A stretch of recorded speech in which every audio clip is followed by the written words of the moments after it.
Run, river, run, run through the hills. Run, river, run to the sea. Run, river, run to your place beneath the sun. Run, river, run.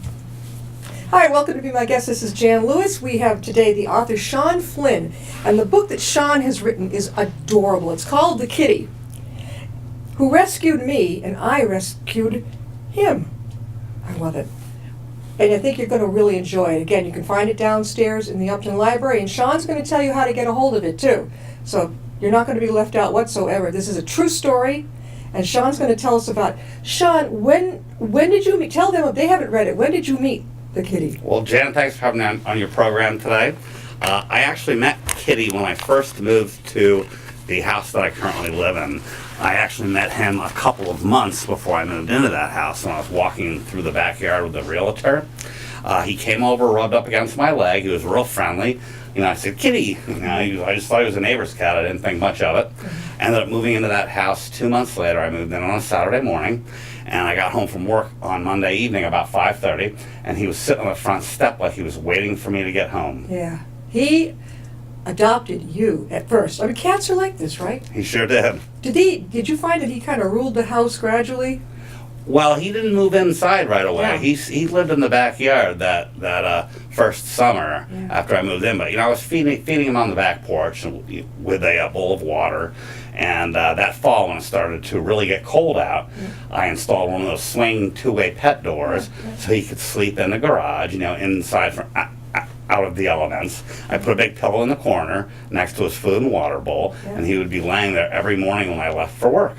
He really adopted you. He sure did. Were you surprised at how this karma happened?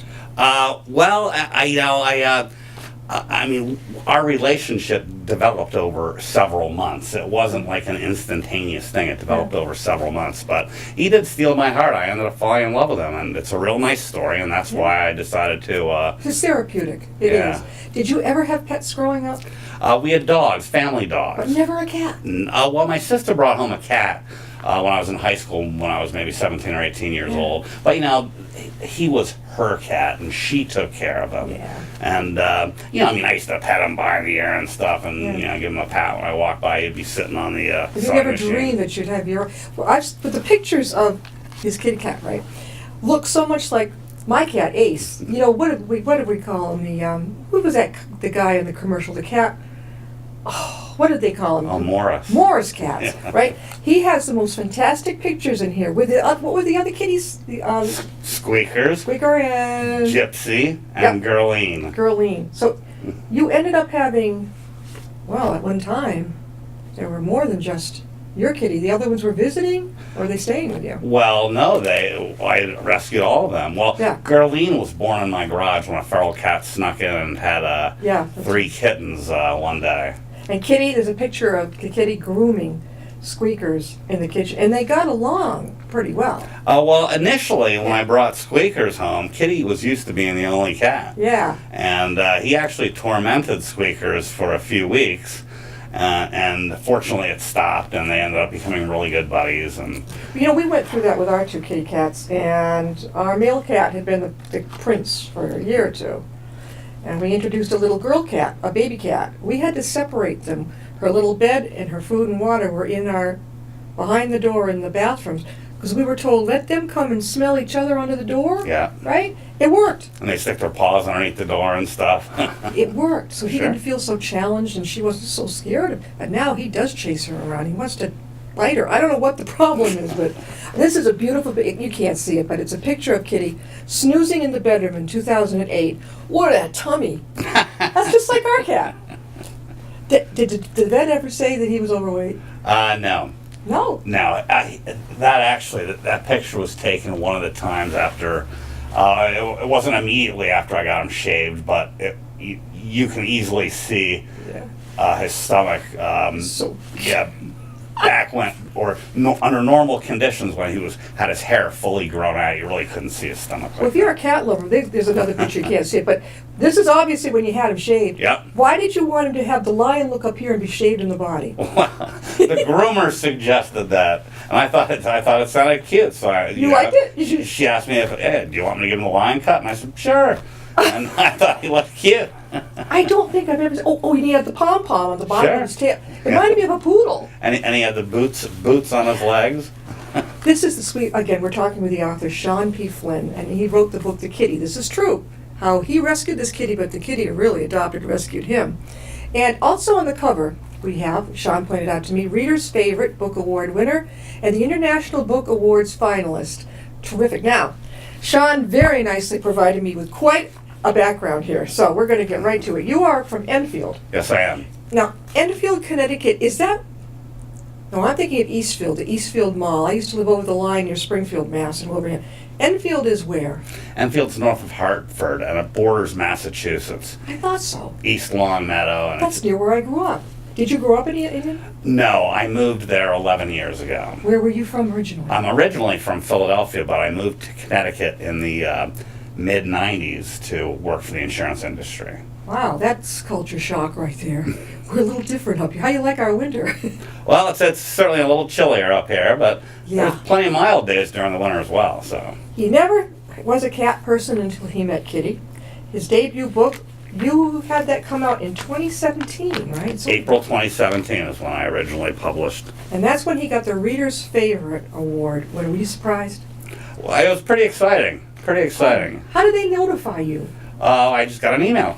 They said, hi, you just got an award? Yep, absolutely. You probably were like, Well, I entered the book into the competition. oh, okay. So I entered the book in the competition, and that was selected. Of course, other books were selected as well. That's great. Now, you're self-published, right?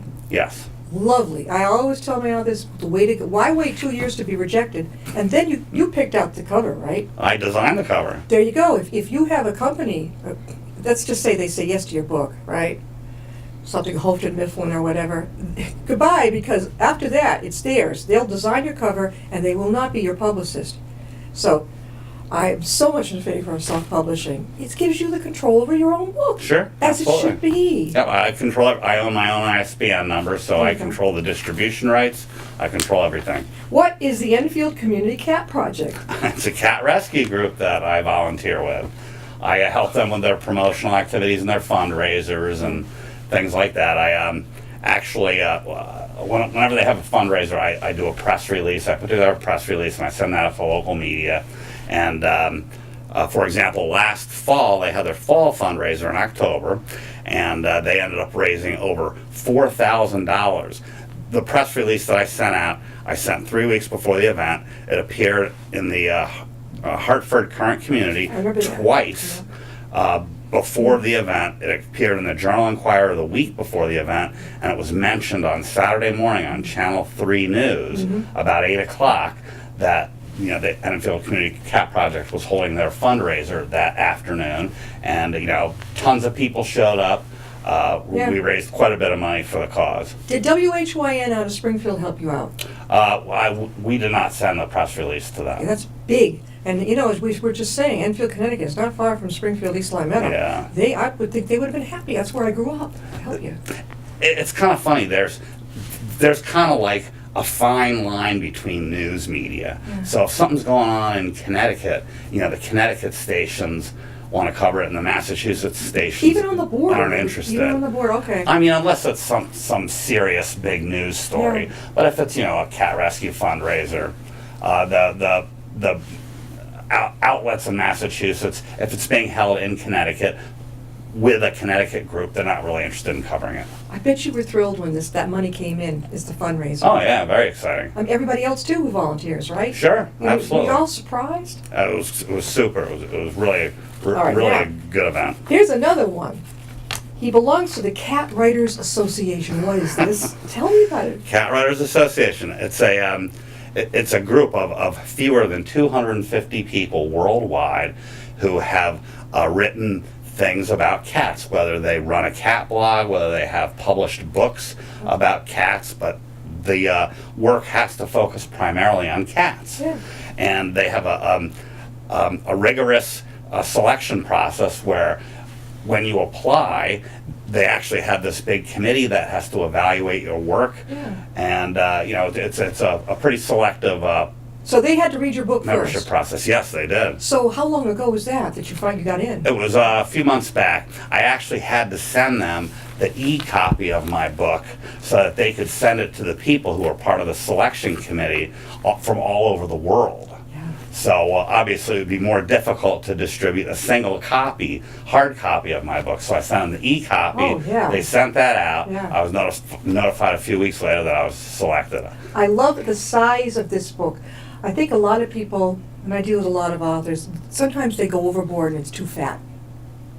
To me, it's like, oh no, I'm gonna try to wade through this. This is perfect. Girls, you can even put it in your purse. His face tells it all. I mean, it looks like. Did you regard him like as your son? All my cats are my family members. They're all your family members. Now, how many do you have right now? 4. Are there going to be more? I can't see rescuing another cat at the moment, but certainly if the right opportunity presented itself, You might do it. and the cat stole my heart as Kitty did, yeah, I might rescue It's another not, one. it's not cheap. I mean, we've got 2 No. cats, and to get them fixed and get their shots, it mounts up. That's right. Really, now, all right, this is really great. Talking with Pets. You've been on with John Patch, syndicated radio. Why have I not heard of this? It's a syndicated radio program that runs on Saturday evenings from 5 to 8. Okay. It's on stations coast to coast. There are no stations in Connecticut that carry his program. Oh. I'm not sure if there's any stations in Massachusetts or not, but there's actually a list on his website of all the stations that carry his program. How did he find you, or how did you find him? I found him. You found him. Yeah. Yes. Now we have. Now, how did you get to, or was it a Skype interview? Tampa, Florida, talking with animals with Duncan Strauss. Oh, Duncan Strauss. Yeah. That's a program that's only broadcast in the Tampa, Florida area, and we did it over the telephone. It was actually a live How did you find interview him? too, on the internet. You just found him? Yeah, I mean there is a big cat community on the internet out there. I see. I wasn't aware. I think a lot of us aren't aware of this. Catitude with Michelle Fern. Yeah. Pet Life Radio. Sure, Do absolutely. the vets around here know about this? I can't tell you. You could give presentations at local vets. People be pouring in. Sure. Community Cat podcast. Yeah, that's Stacy LeBaron's program. And here we go in Windsor, Connecticut. Shelter Tales Yeah, with Connie Gully on WIN TV. WIN. yeah, out of Windsor, Connecticut. How long ago were you on with that? I was on Connie's program in November. It's a short world. Before we go any further, Shawn, how can people get a copy of your book? Well, it's certainly available from Amazon, both the paper and the Kindle version, the Kindle download. It's available from most Barnes & Noble stores in Connecticut and many in surrounding states as well. Locally, for your viewers, they can get it at Millbury, the Millbury Barnes & Noble. Been there my life. It's in stock in Millbury. Yeah. Certainly, if they go to BarnesandNoble.com, they can order the paperback, or they can download the Nook if they use the Barnes & Noble Nook reader. It's certainly available from many independent bookstores. North Central Connecticut, near where I live, it's available from Book Club Bookstore and More in South Windsor. It's available from several independent bookstores in Western Massachusetts, including the Blue Umbrella in Westfield. And people can get it all over the world on the internet. We got to get him over to, I was telling you, Shawn, most of us in this area know about Tadnut Bookseller in Westboro. You would love it. And they are very pro author. Oh my gosh. You can go in there and on the bulletin board show you who's going to appear next. Also, over in Webster, I don't know if you've heard of it, the Book Lovers Gourmet. I'm going to write these down for you. Okay. And then, of course, I was telling you about that fantastic July every year, the New England Authors Expo. They come from all over New England. Beautiful setting, ballroom, yachts. You can watch them. Bring a friend, oh. That'd be great. Yeah, I think you'd absolutely love it. Now, back to this. You had have you been reviewed by Kirkus yet? No, I have not. They charge quite a bit of money to review books. I know, and I was worried. I've had a lot of authors say to me, I can't get reviewed. I said, hang on, just hang on. My reviews have all been free. They like that's readers' good. favorite. Oh, absolutely. Nothing wrong with it. Now, you've got, I can't even keep going. Let's see. Recently endorsed by Gwen Cooper of the New York Times, best-selling author of Homer's Odyssey. Now, how did you two connect? We're actually Facebook friends. I told you there's this huge cat community on the internet. Yeah. And we're Facebook friends. You know, I'm certainly familiar with her books. I actually read her most recent book just the other day. You did? Yes, I did. And she's in New York. Yes, yep. What is Pet Age 2.0 magazine? It's the spin-off of Pet Age magazine. It's their Pet Age has Pet Age, and then they recently came out with Pet Age 2.0, which is another magazine, you know, focusing on pets, dogs, cats, things like that. Your book appeals, really, the kitty appeals to all the different age. I don't see this as just for adults. I see this for the teens. If the early readers, the young preteens are able to read this, go for it. I have a son, and when I used to read to him, well, no matter, he could have been 6, 7, 8, 9, 10 years old, I would have been, at night, I would have had great fun reading this, and then I would say to him, now you finish the rest, like my mother did with me. She cut me off at 8 years old. I could read, but she says, no. You're old enough now. But this book, also, have you been to senior centers? Seniors love their animals. I actually have an event at a senior center in Western Massachusetts coming up in about 4 weeks. That is awesome, and I think that, just my guy, I think that, Shawn, you're going to make a big hit with this. Because, again, it hits all generations. And our seniors love their pets. Sure. Oh my gosh! You know, it's an empty nest. Maybe they're alone. Their significant other passed away, and now they have their pet, kitty or doggy or whatever. Doesn't matter if you're a lover of cats, dogs, whatever. This is going to appeal to you because it's the feelings you're telling us about, the feelings you had in it. Absolutely. Again, how can people get your book? Amazon.com, BarnesandNoble.com. Locally, again, here in the Upton viewing area, it's available from the Millbury Barnes & Noble. We've also got some events coming up as well. Oh, let's go over that, yeah. The weekend of April 13th, 14th, and 15th, I'm going to be at Super Pet Expo in Edison, New Jersey. Okay. That's a 3-day event. The weekend of April 28th and 29th, I'm going to be at Massachusetts Cat Club Cat Show in Cambridge, Massachusetts. Massachusetts. Yeah, that's a 2-day event. The weekend of May 5th and 6th, the Seacoast Cat Club Cat Show in Concord, New Hampshire. I know it well. Saturday, May 12th at 1 p.m., the Barnes & Noble in Smithfield, Rhode Island. Oh, that's not on here. Okay, all right. And Sunday, yeah, we set that up just this morning. Okay, yeah. Sunday, May 20th, I'm going to be doing the Colchester Bark for the Park on the Colchester Town Green in Colchester, Connecticut. That's more of a local event for me. Yeah. Saturday, May 26th at 1 p.m. at the Barnes & Noble in Stamford, Connecticut. I used to live in Stamford. Yeah, I worked in Stamford for quite a few years. Sunday, May 27th at 1 p.m., Bank Square Books in Mystic, Connecticut. And way out, the end of July, the weekend of July 28th and 29th, I'm going to be at Kitty Delphia in Philadelphia, Pennsylvania. That is precious. We have got to get you out this way more, Metro West, Central Massachusetts. Yeah. There is a smorgasbord of opportunities. I really think, what has been your most fun presentation? What did you like the best? I like when I present at cat shows. Yeah. So I recently presented at a cat show in Natick, Massachusetts, Cats on the Beach. Cats on the Beach cat show, yep. Did the cats really like the beach? That's the name of the cat club. That's a cat club. Cats on the Beach cat club. So where you live in Enfield, Connecticut, is there like a book writers club just special that you go to? I actually participate with a couple of writing groups. I'm a member of CAPA, the Connecticut Authors and Publishers Association. I'm also a member of APS, the Association of Publishers for Special Sales. Sure. Participate in a couple of writing groups locally, one in South Windsor near where I live. I am also participating in a writing group up in Westfield, Massachusetts. Oh, yep. And Westford State, I know Westfield State University. I applied there. I remember years ago when I was applying to colleges. Yeah. But I participate in a lot of stuff. I'm thinking, this would be fantastic. Worcester, is huge, and it's only 20 minutes from here. Worcester Public Library has 2 presentation rooms. I've been to those. You would love it. There's so many opportunities up this way. Get you up this way more. Now, Millbury, because you're at the Barnes & Noble over there, your book. Again, I'm going to write these down for Shawn, but Tatnock and Westport, you're going to love these.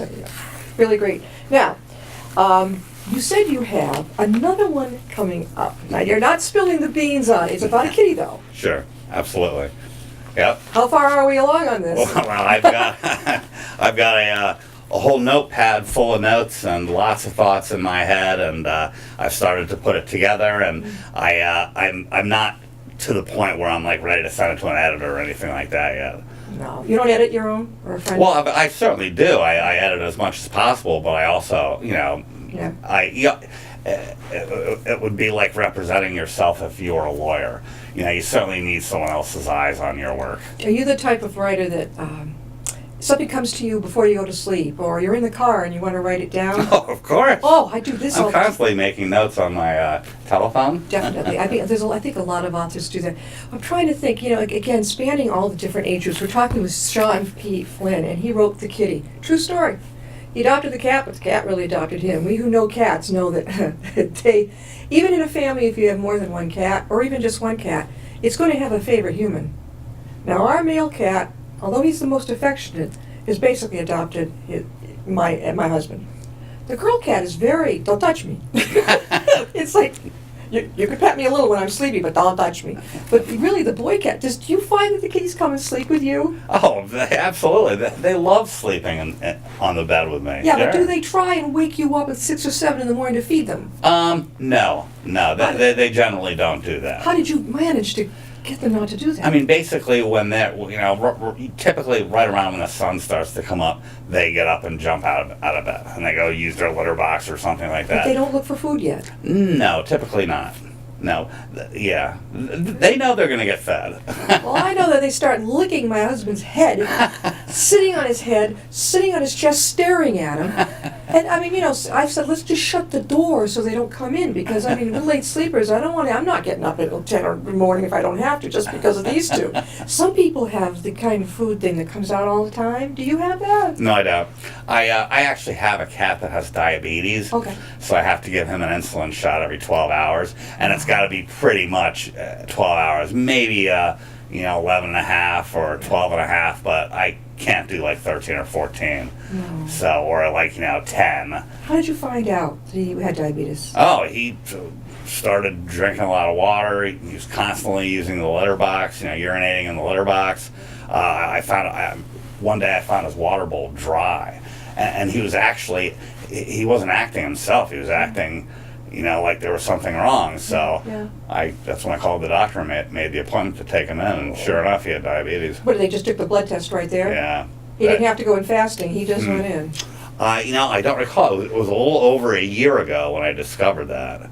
So, and I don't recall exactly I'm glad you what got tests that. they did, but How old is he? I don't know. He's one of my rescue cats. Well, So, he's lucky, too, that you caught that in time. I met him when he was eating out of a dumpster on an apartment complex, and he had clearly been someone's pet that was abandoned. So I'll never get how you can abandon him. he was even microchipped. Gypsy's microchipped. So you couldn't locate his owners? Well, the vet scanned him. The first time I took him to the vet, I mentioned this is a cat I recently rescued. I wanted to bring him in to get him a checkup, and she scanned him, and they found the microchip, and then they called the microchip company, who called the former owner, and the former owner got back to the microchip company, who got back to the vet, who got back to me, and it didn't sound like they weren't too interested in getting him back. Serious? Yeah. Now,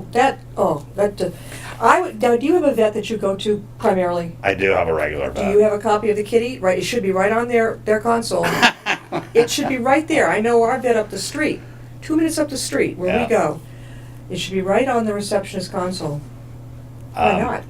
So that sounds like a good idea. Next time I go in, I might have to go ahead and take your suggestion. Say, here's a free copy, or put a few of them up there.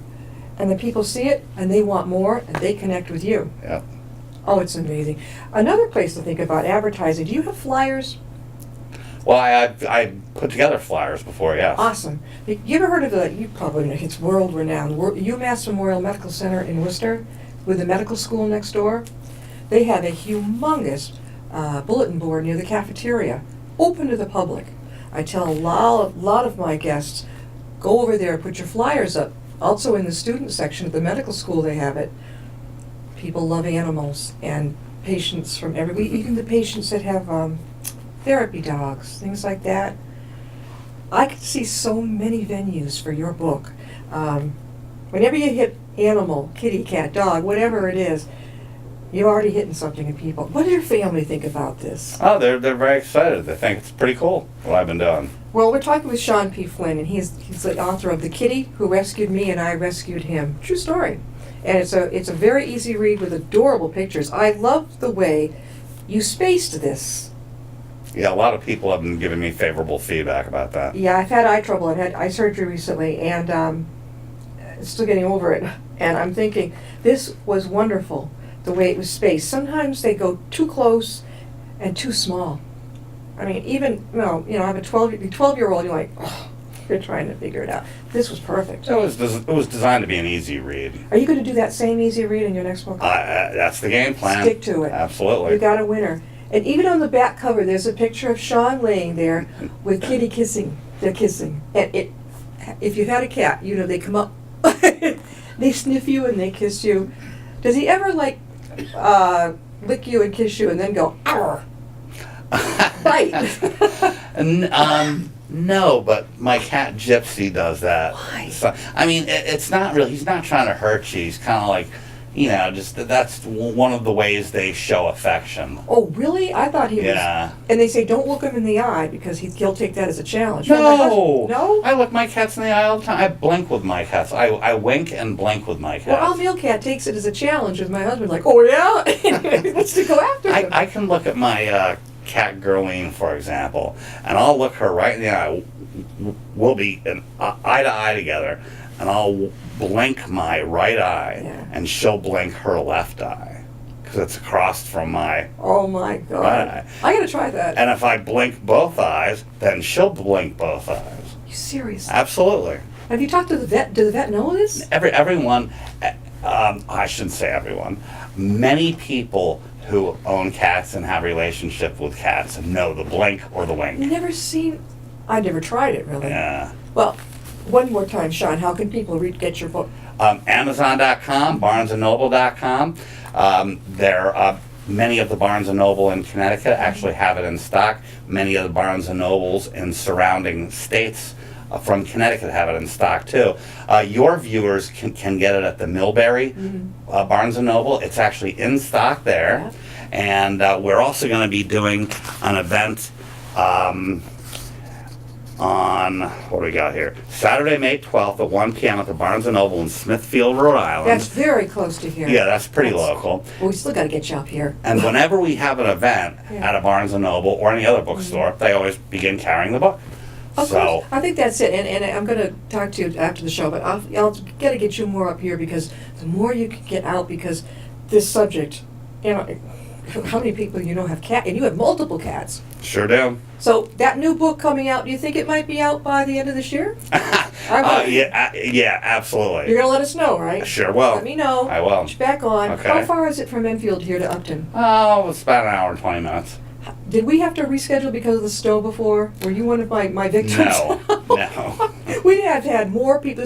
March was the month from hell for Be My Guest because 2 or 3 times we had to shuffle people around. Then I had eye surgery. We had to shuffle them around again. May's coming, guys. Spring is just about here.